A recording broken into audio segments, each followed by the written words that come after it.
નમસ્કાર મિત્રો, ઓનલી યોજના યુટ્યુબ ચેનલમાં આપ સૌ મિત્રોનું સ્વાગત છે। આજે તારીખ 28 જૂન 2023 અત્યારના સવારના 5:30 વાગ્યાના મહત્વના હવામાન સમાચાર જાણીશું, જેમાં ગુજરાતમાં આજે ભારેથી પણ અતિભારે વરસાદની આગાહી કરવામાં આવી છે। કેટલાક વિસ્તારોમાં ભારે વરસાદની સંભાવના રહેલી છે। કેટલાક વિસ્તારોમાં ઓરેન્જ એલર્ટ તો કેટલાક વિસ્તારોમાં યલો એલર્ટ જાહેર કરવામાં આવ્યું છે। સંપૂર્ણ અપડેટ મેળવીશું। ચેનલમાં નવા હોય તો સબસ્ક્રાઇબ કરી લેજો। સૌથી પહેલાં મિત્રો, અત્યારના સમયની લાઈવ અપડેટ જોઈએ તો અત્યારે ખાસ કરીને સૌરાષ્ટ્રના ઘણા બધા વિસ્તારોમાં વરસાદની સંભાવના છે, જેમાં પૂરા સૌરાષ્ટ્રના વિસ્તારોની અંદર શક્યતા રહેલી છે વહેલી સવારથી।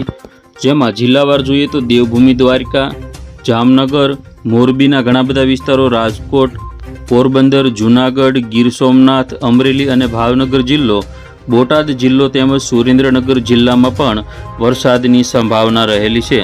તો દક્ષિણ ગુજરાતના વિસ્તારો જોઈએ વડોદરા, ભરૂચ, નર્મદા, સુરત તેમજ નવસારી, તાપી આજુબાજુના વિસ્તારોમાં પણ ભારે વરસાદ પડશે।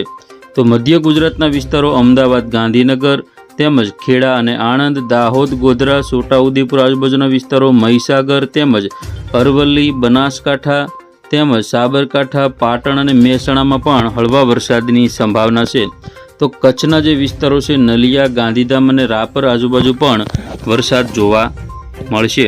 તો આ રીતે સમગ્ર ગુજરાતના જે વિસ્તારો છે તેમાં વરસાદની માત્રામાં વધારો થશે। સક્રિય સિસ્ટમ અત્યારે બંગાળની ખાડીમાંથી જે લો પ્રેશર સિસ્ટમ છે તે આ રીતે સક્રિય છે, જેના કારણે અને બંગાળની ખાડી સિવાય અરબી સમુદ્રમાં એક અપર એર સાયક્લોનિક સર્ક્યુલેશન છે। આ બંને સિસ્ટમના કારણે ગુજરાત ઉપરથી જે તેનો ટ્રફ છે તે આખો પસાર આ રીતે થાય છે, જેના કારણે ગુજરાતના વિસ્તારોની અંદર ભારેથી અતિભારે વરસાદ વરસવાની સંભાવના છે।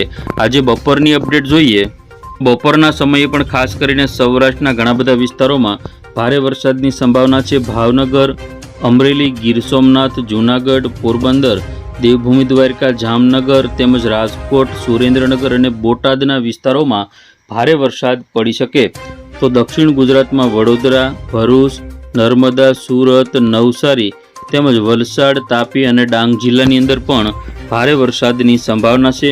મધ્ય ગુજરાતમાં ખાસ કરીને અમદાવાદ અને ગાંધીનગર, ખેડા, આણંદ, દાહોદ, ગોધરા પંથકમાં થોડો સામાન્ય વરસાદ પડશે, તેમજ અરવલ્લી, બનાસકાંઠા, મહેસાણા અને પાટણના જે વિસ્તારો છે તેમજ સાબરકાંઠાના વિસ્તારોમાં પણ વરસાદ જોવા મળશે।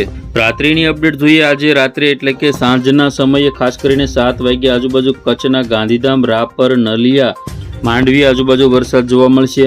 તો સૌરાષ્ટ્રમાં સૌથી વધારે જે દેવભૂમિ સૌરાષ્ટ્રમાં સૌથી વધારે ગીર સોમનાથ, જૂનાગઢ, અમરેલી અને ભાવનગરના વિસ્તારોમાં વધારે વરસાદ પડશે। પોરબંદર, દેવભૂમિ દ્વારકા, જામનગર, રાજકોટ, મોરબીના કેટલાક ભાગો, સુરેન્દ્રનગર અને બોટાદના ઘણા ખરા વિસ્તારોમાં વરસાદ જોવા મળશે। તો કચ્છ જિલ્લામાં પણ ખાવડા, ગાંધીધામ, રાપર સહિત વિસ્તારોમાં વરસાદની સંભાવના।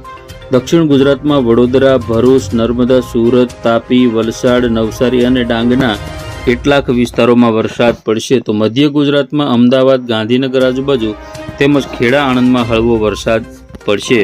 હવે વાત કરીએ 29 તારીખની, તો 29 તારીખમાં સમગ્ર ગુજરાતના જે વિસ્તારો છે મધ્ય ગુજરાત, દક્ષિણ ગુજરાત અને સૌરાષ્ટ્ર કચ્છના વિસ્તારોમાં વરસાદ પડવાની પૂરેપૂરી સંભાવના રહેલી છે। અત્યારે હાલ બંગાળની ખાડીમાંથી જે સિસ્ટમ આવી રહી છે તેમજ અરબી સમુદ્રમાંથી જે અપર એર સાયક્લોનિક સર્ક્યુલેશન છે, આ બંને વચ્ચે ટ્રફ બંધાઈ રહ્યો છે। ખાસ કરીને જે આ સિસ્ટમ છે જેના કારણે ગુજરાતની અંદર અત્યારે ચોમાસું ઝડપી આગળ વધ્યું છે।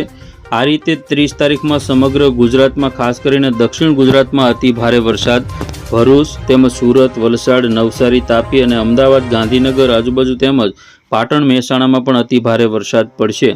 તો ખાસ કરીને ચોમાસું ઝડપી ગુજરાતમાંથી આગળ વધ્યું, 25 તારીખે એન્ટર થયું અને 28 તારીખે સમગ્ર ગુજરાતને કવર કરી અને 3 દિવસમાં રાજસ્થાનમાં પહોંચી ગયું।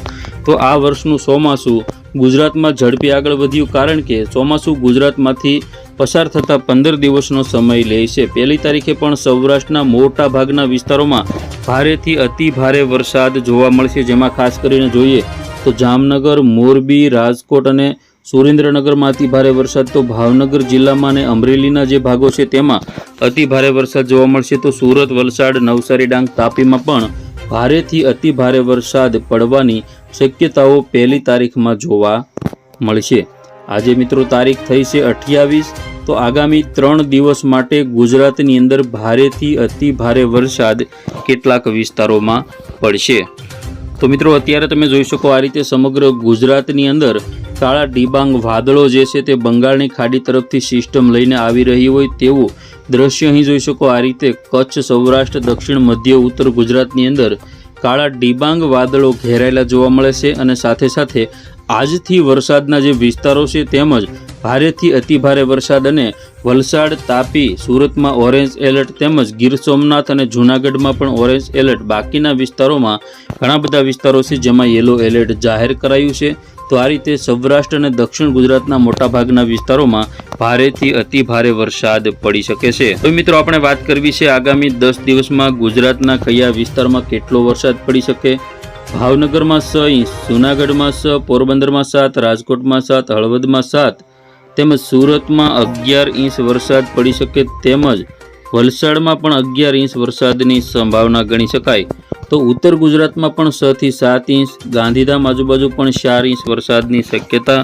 તો વરસાદી જે સિસ્ટમ છે તે હવે સંપૂર્ણ સૌરાષ્ટ્ર, દક્ષિણ ગુજરાત અને ઉત્તર ગુજરાત, મધ્ય ગુજરાતના થોડા ભાગોને કચ્છ ઉપર ત્રાટકે તેવી શક્યતા છે। તો આ હતા અત્યારના સવારના 5:30 વાગ્યાના મહત્વના હવામાન સમાચાર। ફરી વખત મળીશું નવી અપડેટમાં। જોતા રહેજો ઓનલી યોજના યુટ્યુબ ચેનલ।